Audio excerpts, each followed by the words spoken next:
na letošnjih nadomestnih lokalnih volitvah bom kandidirala za županjo Ljubljane.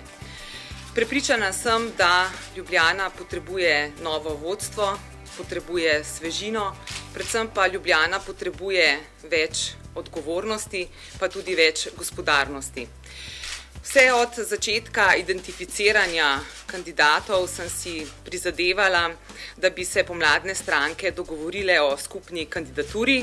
Zato sem vesela, da je ta pobuda in tudi podpora prišla z vrst Slovenske demokratske stranke in seveda se zahvaljujem tudi za široko podporo znotraj Nove Slovenije.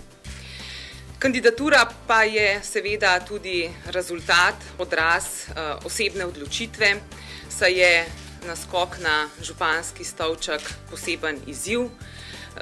Ljubljano spremljam kot mestna svetnica, zato so mi blizu vse pereče teme v Ljubljani in nenazadnje sem tudi prebivalka stare Ljubljane, ki se je v zadnjih letih razvila v lepo mestno jedro. Ampak videz ni vse, to je tudi vodilno geslo letošnje volilne kampanje.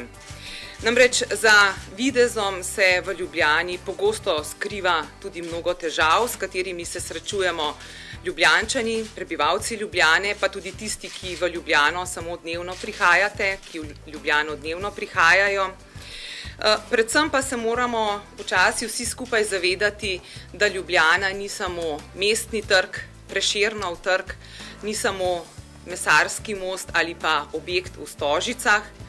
Ljubljana so tudi Sostro, Dravlje, Vič, Šiška in tudi mnoge druge četrti na obrobju Ljubljane. In šele ko bodo te lepo urejene, bomo lahko rekli, da je Ljubljana lepo in urejeno mesto. Seveda pa bo potrebno zdraviti še vrsto poškodb ljubljanskega organizma, ki se jih je v zadnjih letih krpalo z lepotnimi operacijami, če se izrazim nekoliko s prispodobo. Če nočemo na prihodnjih županskih volitvah in lokalnih volitvah leta 2014, torej na rednih volitvah, samo iskati stečajnega upravitelja, je potrebno, da na letošnjih volitvah izvolimo župana, ki bo gospodaren. Predvsem torej dobrega gospodarja, takega, ki bo denar namenjal vsem Ljubljančanom, takega, ki bo vestno in skrbno ravnal z zemljišči Ljubljane, z nepremičninami mestnimi, takega, ki bo skrbel za ugled javnih podjetij, pa tudi za njihovo premoženje, ter tudi takega, in predvsem to se mi zdi izjemno pomembno, ki bo izvajal razpise tako, da bodo odprti in hkrati tudi odgovorno izbiral izvajalce, ter v skladu s svojimi pooblastili, ki jih župan kot naročnik ima, tudi preverjal, ali bodo podizvajalci plačani, torej pošteno plačani. V Novi Sloveniji in tako v Slovenski demokratski stranki smo že dokazali z delom v mestnem svetu, da stojimo za tem, predvsem pa si to želijo tudi mnogi Ljubljančani in tudi mnogi Ljubljančani stojijo za tem.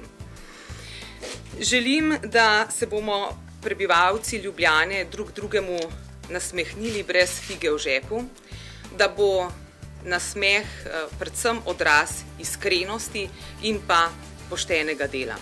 V zadnjih letih smo bili namreč prevečkrat priče lažnemu veselju nad zunanjimi, navidneznimi stvarmi, končno pa prihaja tudi čas, ko se bomo morali in vidimo, da se že soočamo z realnostjo v Ljubljani.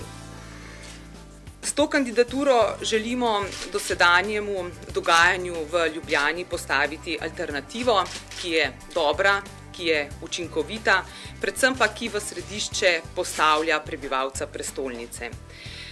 Želim si torej, da poslovanje Ljubljane postane odprto, pregledno, da se projektov lotimo brez nenujnega zadolževanja, predvsem pa z boljšim črpanjem evropskih sredstev.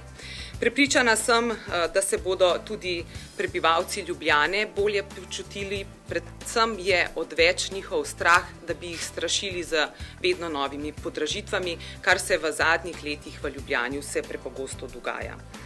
Torej, za županjo Ljubljane kandidiram, ker želim Ljubljani dati novo vsebino, predvsem pa vsebino, ki se ne skriva samo za zunanjim videzom.